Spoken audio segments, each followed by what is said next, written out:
Olá, telespectadores da TV Assembleia. Começamos agora mais um Frente a Frente e hoje aqui comigo, Rafael Gazaneu, que é procurador-chefe do Ministério Público do Trabalho em Alagoas. O nosso assunto, o lançamento pelo Ministério Público do Trabalho aqui no estado de uma campanha contra o assédio sexual no ambiente de trabalho, entre outras questões que vamos colocar aqui durante a entrevista. Portanto, eu agradeço antecipadamente ao Dr. Rafael Gazaneu por estar aqui dando essas informações necessárias à divulgação dessa iniciativa do Ministério Público do Trabalho. Pois bem, o que levou o Ministério Público do Trabalho a elaborar essa cartilha, fazer uma campanha nas redes sociais, enfim, massificar a importância da denúncia contra o assédio sexual? Ele existe numa quantidade que surpreende a sociedade, mas o que ocorre é que a denúncia ela está aquém da demanda. É por aí, doutor Gazaneu? Exatamente. Os motivos são, em primeiro lugar, o tema é atual, né? O tema está sendo discutido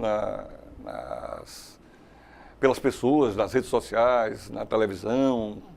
A indústria cinematográfica americana, que tem um peso grande no ramo do entretenimento, está discutindo isso, todos os prêmios a protestos por parte das mulheres. Então, o tema é atual. Agora, no Carnaval, tivemos uma campanha belíssima, né, resumida na frase não é não, não é não. Antes, as próprias mulheres mexeu com uma, mexeu com todas. Então, o tema é atual. Então, em primeiro lugar, por esse motivo. Em segundo lugar, porque a gente fica tocado por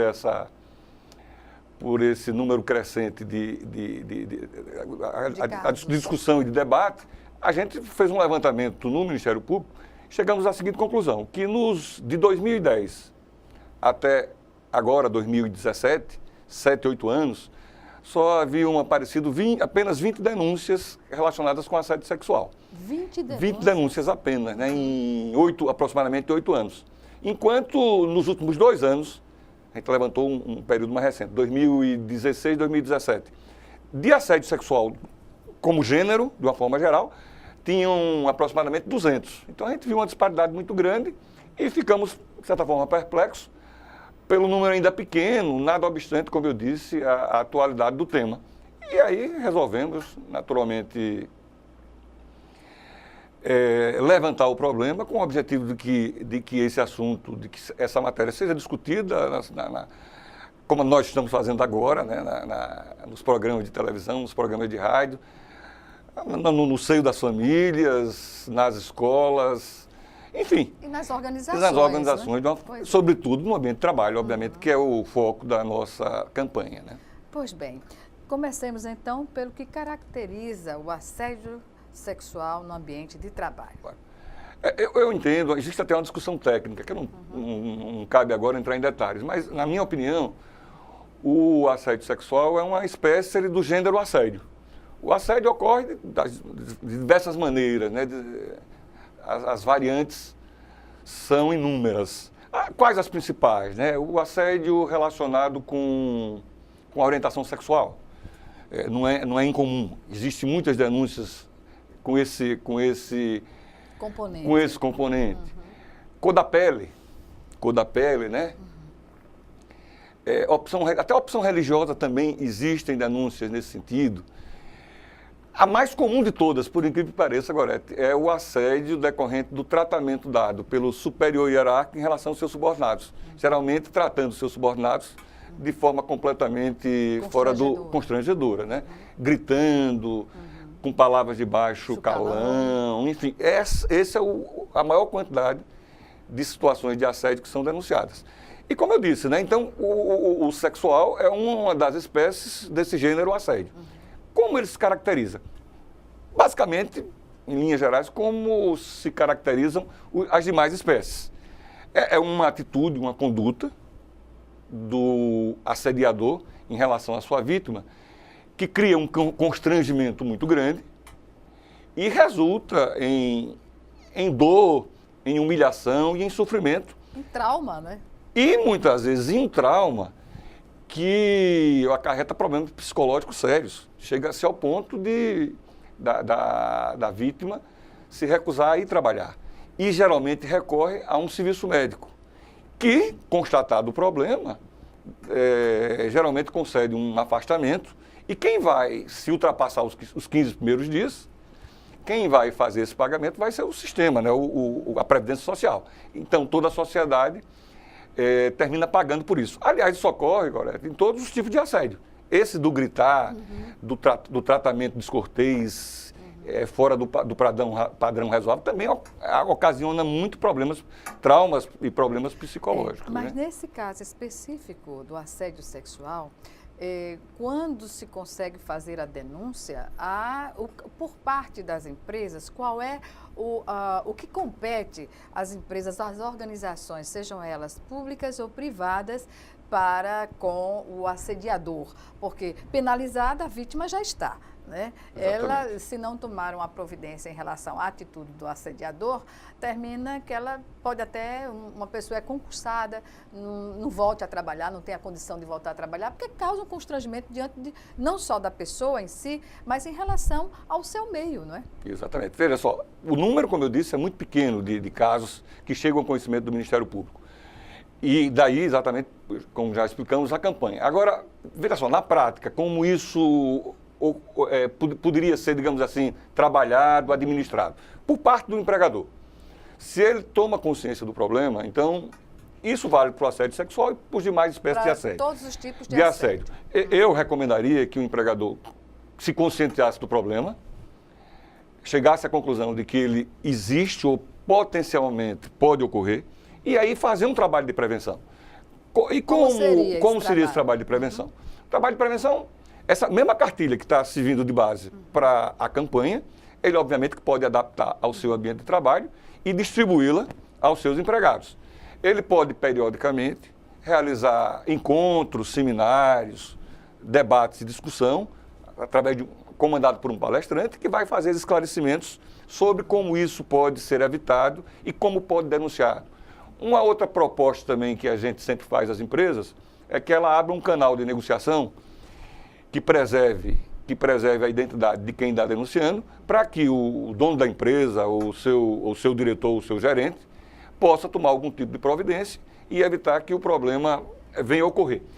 Eu imagino que se a empresa toma esses cuidados preventivos, com certeza os potenciais assediadores, não só do assédio sexual, como dos demais tipos de assédio, certamente pensarão duas vezes antes de cometer essa violência e certamente quem está pensando em fazê-lo, certamente dará para trás e evitará que o problema venha a ocorrer.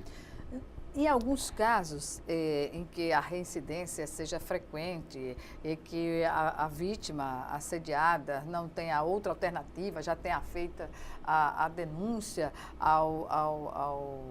digamos, ao proprietário do estabelecimento, digamos assim, ele pode ser penalizado pelas consequências às vítimas? É o complemento da pergunta anterior. Veja só. Se o empregador toma todas essas providências e ainda assim o problema ocorre, ou mesmo que ele não tome e o problema veio a ocorrer, ele pode ser... Qual é a situação do empregador perante a sua responsabilidade pelo caso? Obviamente que o empregador responde. Na Justiça do Trabalho, o empregado que é vítima de qualquer tipo de assédio, inclusive sexual, ele pode ingressar com uma ação judicial na qual ele vai pedir algum tipo de indenização por esse sofrimento, por essa humilhação, por essa dor de que ele foi vítima, né? E não é necessário nem ter contato físico, não é? O assédio sexual é feito de inúmeras formas. De maneira nenhuma. Agora, dentro do Ministério Público, qual é o nosso... Isso aí é uma ação individual particularizada. No Ministério Público, como é que a gente age quando recebemos esse tipo de denúncia? Provavelmente, se tiver, digamos assim, indícios mínimos, vai ser instaurado um inquérito civil, vamos tentar reunir provas. Ficando comprovado o problema, nós, naturalmente, ingressaremos com uma ação judicial contra esse empregador, com o objetivo de evitar que o problema volte a ocorrer. E, normalmente, nessas ações, Gorete, se pede um pedido de pagamento de indenização moral coletiva. Geralmente são valores altos que desencorajam não só aquele que está sendo acionado, mas outros empregadores que, eventualmente, tome conhecimento do problema, né? O senhor diz valores altos, em média. Em média, né? Sim. É claro que o judiciário leva muito em conta o tamanho o tamanho da empresa, mas em Alagoas, particularmente, não existe essa tradição do seu trabalho estipular valores muito elevados. Mas em outros estados eu já vi valores envolvendo grandes empresas na casa dos 20 milhões de reais. 20 milhões de reais. Pasmem. Então são valores geralmente altos, mas também em função do tamanho do empreendimento, né? Um ato único pode configurar assédio sexual, segundo o entendimento? Um ato único pode. Obviamente, se o gerente de uma determinada empresa chega ao ponto de atacar a vítima e propor um beijo de forma... É claro que só esse ato por si só pode caracterizar. De forma lasciva, digamos assim. Exatamente, né? De forma lasciva. Não precisa nem ser lasciva, né? Só essa invasão da privacidade ali já caracteriza por si só o assédio sexual. Agora, obviamente que a maioria dos casos não se chega a esse... o sujeito não é tão... É a reincidência, né? Não, o sujeito não é tão burro, tão ignorante para fazer esse ataque, digamos assim, tão à vontade, tão né? agressivo, Agressivo e à vontade. Exatamente. Né? Geralmente, na grande maioria dos casos, o assédio se caracteriza pela reiteração. Os convites insistentes, o não existe, mas ainda assim o assediador insiste, né? Repete convite para almoçar, repete convites para dar carona, repete convites para jantar, e a vítima sempre dizendo não e ele insistindo. E a característica é a insistência. É a insistência. Nesses casos que são mais menos agressivos, né? Mais discretos, é a insistência, a repetição, e é que vai caracterizar naturalmente o assédio de natureza moral, né? Pois é. Há situações em que pode confundir assédio sexual com assédio moral, doutor Gazanel? Na minha opinião, aí tecnicamente falando, não. Porque, como eu disse, o assédio sexual é um dos tipos de assédio moral. Então, na medida em que ele é uma espécie, se caracterizado, é uma situação de assédio. Só que com essa variante, né? De ser sexual, de natureza sexual. Como provar o assédio sexual? Ou moral. Né? O moral. Esse é o grande problema, né? O grande problema nos vários tipos de assédio é exatamente esse. No sexual, sobretudo. Por quê? Geralmente, a vítima é do sexo feminino. Isso também não é por acaso, Gorete, porque geralmente quem comanda, quem está na posição de gerência, geralmente é uma pessoa do sexo feminino. Isso é explicado culturalmente, né? A literatura está aí. A literatura está aí. Os homens, geralmente, por uma questão machista, cultural, que já vem de muitos anos, a mulher, obviamente, que está ampliando os seus espaços e muitas vezes ocupa posições de comando. Mas, em regra, ainda são os homens que ocupam essas funções de comando. E, exatamente por serem homens que ocupam a função de comando, é que são os autores da violência. E as vítimas, normalmente, são mulheres. Obviamente que pode ser também um homem, se o caso for do assediador homossexual, né? Mas, geralmente, as situações são de assediador homem em relação à mulher. E agora, a dificuldade da mulher para denunciar isso. Para criar provas. Né? Primeiro, a grande dificuldade para ela depurar isso, para ela entender o problema. Geralmente é uma pessoa que tem namorado ou que é casada. Se ela denunciar o fato, ganha uma repercussão, ganha notoriedade dentro da própria empresa e dentro da sua família. Entra o machismo também nessa situação e não raras vezes as pessoas desconfiam ou sugerem que a mulher possa ter oferecido algum espaço, né? Geralmente isso é uma justificativa machista, machista, né? Inclusive obviamente. do assediador. Inclusive do assediador. Não raro fazem referência à roupa, né? Que a mulher eventualmente se apresenta no trabalho, uma coisa absurda. Porque isso jamais vai dar direito a... Daqui a pouco as mulheres vão andar de burca, né? E obviamente que nós estamos num país que não tem essa tradição. Ao contrário, até a nossa tradição é de roupa. São de roupas leves, de roupas de acordo com o nosso clima. De acordo com o nosso clima. Então, esse tipo de alegação machista, embora a gente reconheça que exista, não tem o menor cabimento, né? Absolutamente o menor cabimento. Injustificável. São injustificáveis esses tipos essas justificativas, né? E daí essa primeira dificuldade.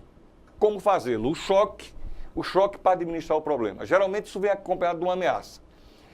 Se você não aceitar o convite, se você não aceitar a mão boba, você está correndo o risco de ser dispensada, perder o emprego muitas vezes, ser transferida para um local onde ela não tem interesse em trabalhar, ou perder algum tipo de gratificação, de acréscimo salarial. Penalizar a vítima. Penalizar né? Ameaças. Então, as dificuldades são muito grandes, né? Aí chegamos na questão da prova. Diante de tanta fragilidade da vítima, como ensiná-la a ser forte, dominar a situação e reunir provas. Obviamente que a prova testemunhal continua sendo muito importante, né? Se essa pessoa que assediou também outras pessoas, se você reúne 3, 4, 5 pessoas e todas elas têm um discurso, uma narrativa parecida, idêntica ou parecida, obviamente que isso é muito valoroso, é muito importante. Agora, também vamos lembrar que hoje qualquer pessoa tem um celular e os recursos que são ofertados no celular podem ser utilizados com muito propósito para comprovar. Como? A vítima respira, espera uma oportunidade adequada, geralmente no outro dia, no outro momento, e tenta gravar ou filmar toda aquela situação. Então, a gente está insistindo nessa... A prova fica cabal, né? Fica... Não há o que contestar. A gente já, inclusive, eu já atuei em algumas situações, em pelo menos 3 situações, em que havia gravação. Não de sexual, não foi de assédio sexual, foi de outro tipo de assédio. Mas a coisa ficou muito clara, ficou muito evidente. Em reuniões, o próprio gerente se comportando, assediando e tudo gravado, tudo registrado. Pois bem, vamos chamar agora o nosso primeiro intervalo e o Frente a Frente volta já para a gente falar mais sobre essa questão do assédio sexual que levou o Ministério Público do Trabalho a elaborar uma cartilha para que as pessoas possam fazer suas denúncias. Até já.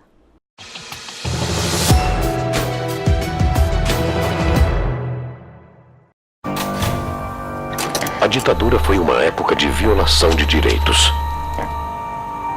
E muitos dos documentos que contavam os detalhes sobre os crimes cometidos foram censurados, escondidos ou destruídos. Hoje, muitos deles estão disponíveis no site bnmdigital.mpf.mp.br. Acesse, pesquise e não deixe a história desaparecer, muito menos se repetir.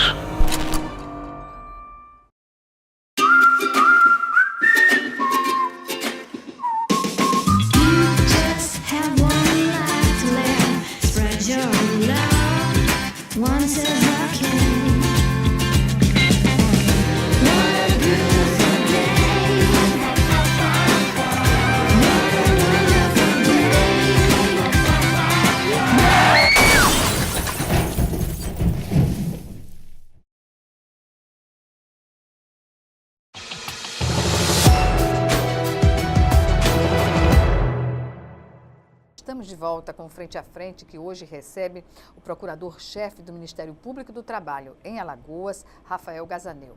Nosso assunto, inicialmente, a questão gravíssima, caracterizada no assédio sexual aos trabalhadores, que podem denunciar ao Ministério Público do Trabalho para tomar as providências cabíveis no âmbito da Justiça. Doutor Gazaneu, os reflexos de um assédio sexual para o trabalhador em geral, o que é que se observa nas denúncias que já foram feitas? Não, os reflexos, como eu já ressaltei, é causar um constrangimento dentro do ambiente de trabalho. A pessoa, como é que vai se sentir feliz se aquele tipo de comportamento não tem a sua aprovação, não tem a sua ao contrário. Que tira a paz da pessoa. Tira a paz da pessoa. E se isso se repete, se isso é insistente, vai chegar ao ponto que a pessoa já não vai ter nem vontade de ir trabalhar, né? de sair de casa. Para sair de casa vai ser uma tortura, porque ela vai se deparar, vai se encontrar com o seu assediador. Então, tudo isso cria um clima de profundo sofrimento. Sofrimento e dor, esse é a grande consequência do assédio, né? E se o trabalhador não tiver a coragem de ir até o Ministério do Trabalho inicialmente, ele tem outros canais que podem levá-lo também ao Ministério Público do Trabalho, não é? Tem, obviamente que tem, né? Naturalmente, as entidades de classe que o representem, né? Sindicatos, associações, né? Até a Delegacia da Mulher também. A Delegacia da né? Mulher, obviamente, também que pode ser procurada. Agora, se por um acaso esse trabalhador pretende que haja uma atuação judicial de forma coletiva, que considere o coletivo, ele tem que procurar o Ministério Público do Trabalho, porque só quem está legitimado a ajuizar uma ação na Justiça do Trabalho, requerendo um provimento jurisdicional que obriga o empregador a se abster de permitir aquele tipo de conduta no ambiente de trabalho, é o Ministério Público do Trabalho. Obviamente, como eu disse, ela tem também a possibilidade de contratar um advogado e, individualmente, mover uma ação judicial individual. Agora, a gente tem que ter espírito coletivo. Então, a pessoa que foi assediada, provavelmente, ela tem outras pessoas que vão... Ela não está sendo sozinha. Exatamente. Potencialmente, outras colegas de trabalho podem ser vítimas. Então, daí a importância de procurar o Ministério Público do Trabalho para que tenha uma visão do problema de forma coletiva. E que uma ação coletiva, ela tem um efeito muito maior sobre todos os aspectos, não é? Todos os aspectos. Não só em relação àquela empresa que foi flagrada praticando o assédio sexual ou qualquer outro tipo de assédio, mas, sobretudo, para servir como exemplo, né? Os outros empregadores terminam tomando conhecimento de que houve a condenação e, naturalmente, poderá tomar certos cuidados para que aquilo não volte ou não continue a ocorrer dentro da sua empresa. Porque isso macula a imagem da empresa também. Não tenha dúvida, né? Hoje as empresas de uma forma geral têm um compromisso social, né? Então qualquer tipo de acontecimento que de alguma forma comprometa a sua imagem, obviamente que o produto que ela comercializa, que ela fabrica, vai estar associado àquele triste acontecimento, àquele lamentável acontecimento. Então, as empresas, de uma forma geral, não têm o menor interesse, obviamente, de se ver envolvido numa situação dessa, porque certamente isso comprometerá a sua imagem. Se um funcionário da empresa tem conhecimento da existência de um caso de assédio, qual a atitude que ele pode tomar? Me parece que a pergunta, ele não é vítima do assédio. Ele não é vítima, ele observa a e toma conhecimento. Exatamente. Obviamente que esse empregado pode fazer a denúncia. Qualquer pessoa, até um cliente que assiste o problema pode fazer a denúncia. É quase impossível nessa situação, porque geralmente o assédio ocorre em ambientes fechados, né? Mas qualquer empregado, obviamente, que tome conhecimento pode fazer a denúncia. O grande problema vai ser ele reunir provas, ele tem que fazer contatos antes de fazer a denúncia para que pessoas possam testemunhar sobre aquele fato que ele está narrando. Mas não tem absolutamente impedimento para que qualquer pessoa faça a denúncia, independente de ter ou não sofrido o assédio. É diferente a conduta, pelos casos já registrados, do assédio quando ele ocorre no serviço público ou na iniciativa privada? Em linhas gerais, não. Em linhas gerais, não. Em linhas gerais, a situação é muito parecida. Obviamente que isso é bom a gente esclarecer, o Ministério Público do Trabalho só tem legitimidade para atuar naquelas situações em que os empregados são regidos pela CLT. Nas empresas públicas que também são regidas pela CLT, tipo Banco do Brasil, CEAL, Casal, também nós temos legitimidade para atuar. Agora, nos órgãos públicos e autarquias, em que os servidores são regidos pelo regime estatutário, a gente não pode atuar, a gente tem esse impedimento de atuar. Mas, tanto numa situação como outra, não é muito diferente.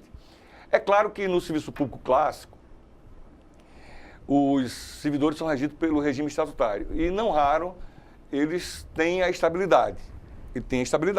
Então, o fato de deter a estabilidade, em tese, facilitaria a denúncia. Em tese. Só que na prática a gente observa que não é bem assim. Por quê? Porque geralmente o assediador, as suas vítimas são ou pessoas que ocupam cargo em comissão, que são demissíveis a qualquer momento, ou pessoas que trabalham diretamente com ele e estão ali ganhando uma função gratificada, um acréscimo salarial. É uma situação Então, terrível. é uma né? situação terrível, então a dificuldade é muito grande, porque geralmente essas pessoas não querem perder ou o emprego ou a função gratificada, e cria realmente um obstáculo grande, uma dificuldade muito grande de se ter coragem de denunciar aquela situação. Como, na prática, fazer uma denúncia ao Ministério Público do Trabalho? Em primeiro lugar, né, a forma clássica, a forma que há bem pouco tempo era a mais comum, que é procurar o próprio Ministério Público, tem lá uma pessoa, um setor de denúncia que vai receber a denúncia, vai receber o relato, vai transcrever, vai fazer um termo em que ele vai assinar o termo. Há também a possibilidade da pessoa se recusar a firmar esse termo, fazer uma denúncia anônima. Existe essa possibilidade. Há também uma terceira possibilidade, dela pedir que a gente resguarde o nome da pessoa que denunciou. As pessoas fiquem tranquilas, porque a gente tem uma forma de preservar o sigilo da pessoa que denunciou. Por que é importante essa terceira forma? Porque às vezes existem dúvidas que a gente precisa consultar quem denunciou. E aí, como ela deixou o contato, de maneira informal, a gente faz o contato e ela dá determinados detalhes que não foi possível levantar sem que houvesse a necessidade desse novo contato. Então, essa é a forma clássica. Agora, as formas, digamos assim, mais modernas, é se utilizar do nosso site, né? Lá tem um espaço em que você tanto pode se identificar, como pode também fazer a denúncia de forma anônima e relatar o caso que você presenciou, que você foi vítima, né? Pois bem, a vítima, ela tem dificuldades, geralmente no início, não é, para tornar pública essa denúncia ou levá-la ao Ministério Público do Trabalho. Mas isso começa, em nenhum momento a vítima deve se manter calada, ela tem que compartilhar com a pessoa da sua confiança, até para encorajá-la a fazer a denúncia, né? Exatamente. O grande mote da campanha é exatamente isso, implorar, suplicar para que a vítima não se cale. Esse é o que é o grande mote. Agora, também isso não é simples, né, Goreto? A gente já colocou aqui a situação objetiva e a questão não é simples. É por isso que a gente recomenda que a vítima tenha sangue frio para enfrentar o problema. Para produzir a prova. Para produzir a prova, exatamente. Então, em certas situações, usando um linguajar das ruas, ela tem que suportar o assédio, até de certa forma, passar até a impressão de que está, não vou dizer concordando, mas para poder, no outro dia, ou nos dias subsequentes, se apresentar munida de um recurso eletrônico para gravar toda aquela situação ou até filmar toda aquela situação. E eu estou dizendo, passar a aparência de que está concordando, porque na medida que você passa essa aparência, o assediador vai se soltar, vai avançar, e tudo ficará registrado, naturalmente, da melhor forma possível, né? Pois é.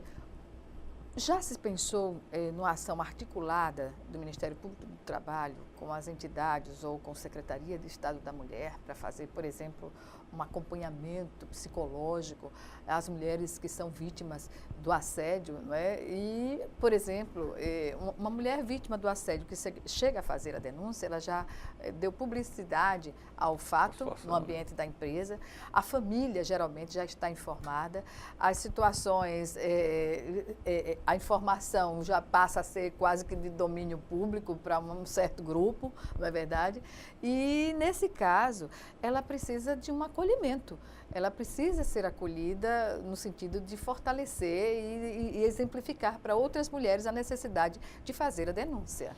Agora, veja só, exatamente porque o número ainda é muito pequeno, a gente não pensou em algo desse tipo. Obviamente, se a coisa tomar uma proporção grande, é claro que o Ministério vai ter essa preocupação de procurar especialistas, né, para que dê um encaminhamento adequado à situação, para que esse sofrimento não se torne ainda mais angustiante, ainda mais demorado e, de alguma forma, né, colabore para que a vítima se recupere psicologicamente desse trauma, né? Muitas vezes é um trauma mesmo. É importante também, Gorete, a gente ressaltar o seguinte, as pessoas são diferentes, cada um reage de uma forma diferente. Tem pessoas que, eu digo isso porque... Que reage até abruptamente. Abruptamente, dá uma boa resposta. Dá uma boa resposta. Problema resolvido. Pois o assediador recua, nunca mais renova o problema. Ou então aquela pessoa que dá um não tão clássico, tão elegante, que também ele não encontra chão. Encontrar a forma correta, adequada a cada pessoa e a cada estilo, né? Exato. Agora, a pergunta que fica, essas pessoas é a regra ou é a exceção? Certamente é a exceção. A regra são pessoas que ficarem chocadas com o problema, não terem uma reação imediata. Muitas vezes diz um não, que quer dizer um sim, maluco, ou então um sim, que no fundo quer dizer não. Às vezes ela concorda com o convite para dar carona, mas no fundo ela queria dizer não. Mas diante das circunstâncias, diante do constrangimento da situação, às vezes diz um sim. Então, as pessoas são diferentes. Eu imagino que as pessoas altivas o suficiente para cortar o problema na raiz são raras. Então, normalmente, a violência se desenha, a violência se perfaz e com tendência de se tornar um problema muito grave, né? Atingindo, podendo se transformar, inclusive, numa doença que precisa ser tratada por psiquiatras e psicólogos, ocasionando muitas vezes o afastamento do ambiente de trabalho por longos períodos. Pois é, o fato de a pessoa ser assediada, a depender da composição, do equilíbrio que a pessoa tenha, ela pode entrar numa depressão até. Exatamente. Né? Isso causando, como eu disse, um problema sério para a Previdência Social, porque quem vai custear os afastamentos vai ser todos os brasileiros, vai ser a sociedade de uma forma geral, por conta de uma atitude de uma pessoa que não estava preparada para desenvolver uma atividade de gerência, uma atividade de comando, né? Sendo também muito bom lembrar, Gorete, que na maioria das vezes o assédio ocorre de forma vertical, né? Comandante em relação a comandado. Mas pode haver o inverso? O inverso eu acho que não, mas não. Em situação, por exemplo, o comandado... Em tese, muito em tese. Tentar para ele ser demitido logo na primeira iniciativa. Não é impossível, né?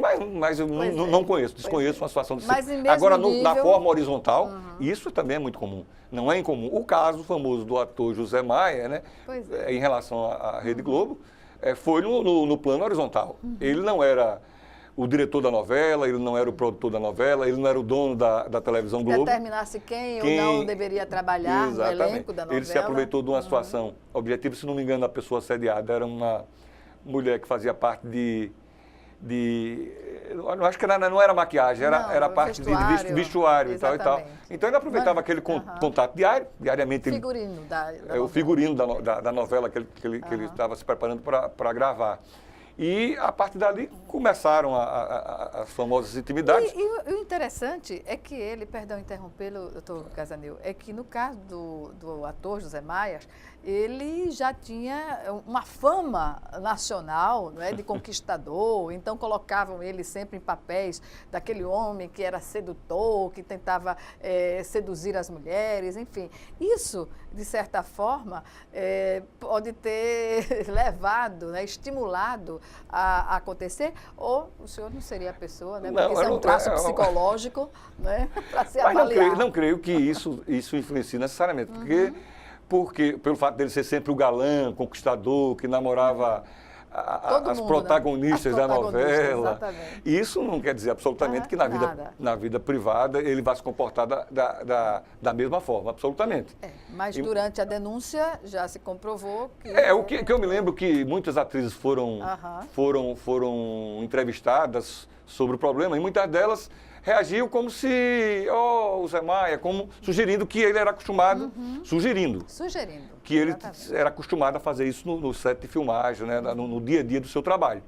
Então, você vê, se o seu empregador, a Rede Globo, tomasse todos esses cuidados a que eu me referi antes, produzindo cartilha, encomendando palestras periódicas dirigidas a todos os seus trabalhadores, inclusive a suas atores e atrizes, talvez tivesse levantado já o problema e evitado uma situação como essa. Exatamente. Pois bem, vamos chamar agora o nosso segundo e último intervalo. E já estaremos de volta.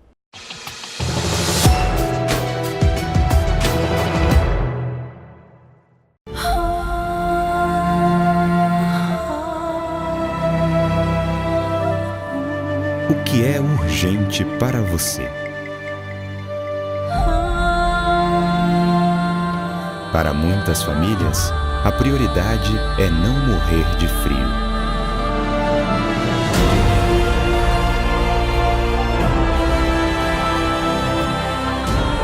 Eu agradeço todo mundo que está doando os cobertores por causa do frio, né? Para esquentar meus filhos, principalmente, né? A gente é pobre e nem sempre a gente tem dinheiro para comprar, né? Preciso da LBV, aquecer o meu coração.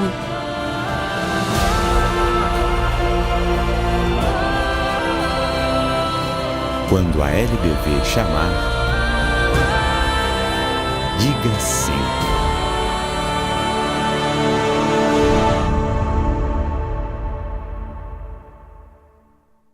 Você sabia que qualquer pessoa pode ter o vírus HIV, que é o que causa AIDS? A única maneira que a gente tem de saber se temos ou não é fazendo o teste. O teste é rápido, seguro, sigiloso e ele está disponível no serviço de saúde. Cuide bem de você e de todos que você ama. Faça o teste de HIV/AIDS. Quem fuma corre mais riscos de contrair diversos tipos de câncer e tem 5 vezes mais chances de sofrer um infarto. Em 10 anos, a doença pulmonar obstrutiva crônica será a terceira causa de morte passível de prevenção. A cada 3 fumantes, 2 morrerão por causa do cigarro. Não faça parte dessa estatística. Mude sua rotina. Pare de fumar para sua saúde não virar fumaça. Consulte seu médico. Santa Casa de Misericórdia de Maceió, em defesa da vida.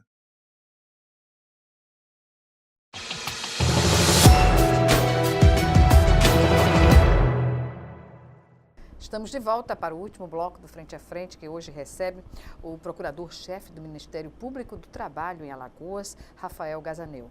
Com ele estamos tratando, claro, do objetivo da cartilha criada pelo Ministério Público do Trabalho para justamente criar uma condição objetiva de as vítimas denunciarem o assédio sexual, moral no seu ambiente de trabalho, bem como dá a oportunidade para as pessoas também que estão habituadas, né, a essa prática se sintam constrangidas e sabendo das penalidades que estão previstas em lei para que elas não continuem a praticar o assédio. Portanto, eu pergunto ao doutor Gazaneu sobre essas... Dentro do caso clássico, que são homens promovendo assédio às mulheres, há também casos de que homens nos cargos de chefia promovem o assédio a funcionários do mesmo sexo? Sem uma conotação homossexual, por exemplo. Se desconfia que existe, obviamente, também muito casos desse tipo. Imagino que sejam em menor quantidade, mas nessa discussão da indústria cinematográfica americana, ocorreram várias denúncias de produtores e diretores e atores famosos que assediavam outros atores que eram as vítimas, geralmente atores que estão começando, que precisam daquele papel e que muitas vezes se submetem a esse tipo de constrangimento. Na própria indústria televisa nacional também existem muitas alegações desse tipo, de diretores e cineastas famosos assediando pessoas do mesmo sexo com o objetivo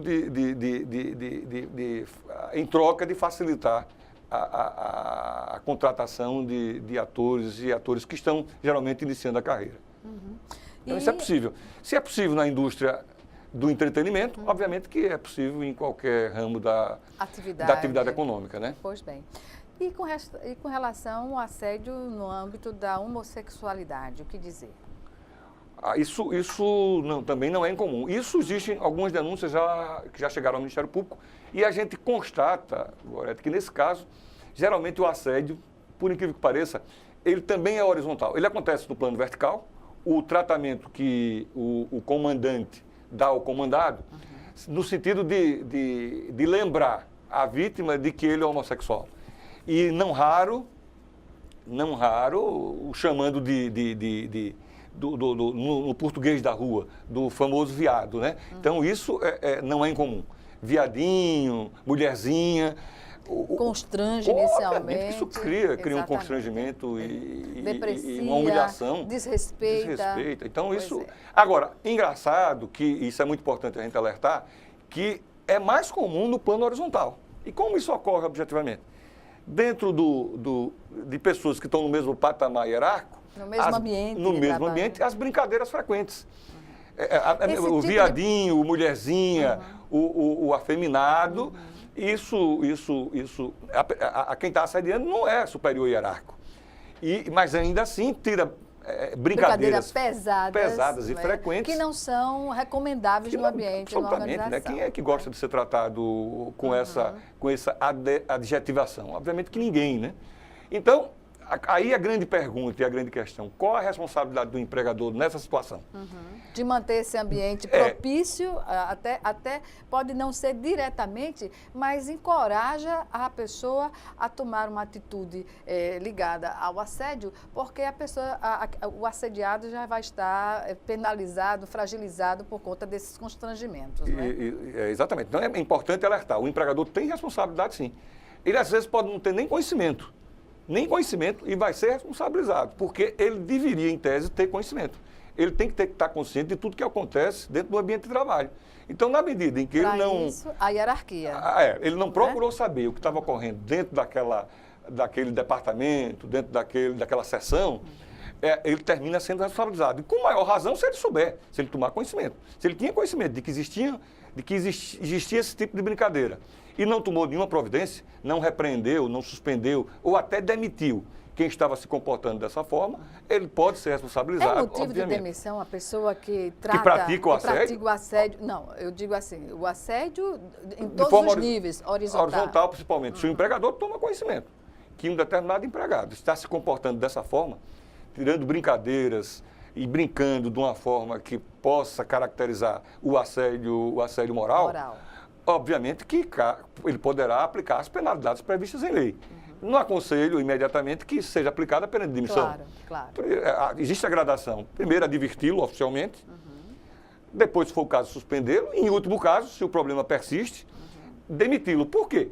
Porque se ele não se comporta assim, vai abrir exatamente o espaço para que esse empregado, que foi vítima do assédio, possa pedir a reparação na justiça. E quem vai pagar a reparação é o empregador que não tomou as providências cabíveis, nada obstante ter tomado conhecimento do fato. Doutor Gazaneu, estamos nos minutos finais da nossa entrevista, infelizmente. E aí eu pergunto, a cartilha, ela vai ser distribuída, está sendo distribuída de que forma?